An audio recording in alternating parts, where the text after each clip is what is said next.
We'll guide you through how to fix common issues in Blender, ensuring a smoother creative process. If you find this helpful, consider subscribing and liking the video. First, open Blender and make sure you're running the latest version. This is crucial as updates often contain bug fixes and improvements. To check, go to the top menu, click on Help, then select Check for Updates. If an update is available, follow the prompts to install it. Once updated, restart Blender. If you're encountering performance issues, you might need to adjust your settings. Go to Edit in the top menu, then click Preferences. Under the System tab, you'll see options for CUDA or OpenCL if you have a compatible graphics card.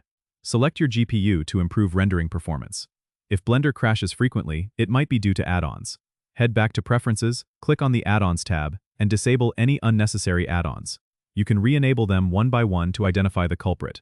Another common issue is with rendering. If your render is taking too long, try reducing the sample count in the render properties on the right. Lowering the samples can significantly speed up the rendering without drastically affecting quality. If you're struggling with viewport lag, consider adjusting the viewport shading to solid rather than rendered to ease the load on your system. Lastly, if you're having issues with file corruption or crashes, make it a habit to save your work frequently and use File, then Save As to create incremental saves. This way, you always have a backup to revert to. Don't forget to subscribe and comment if this helped you out.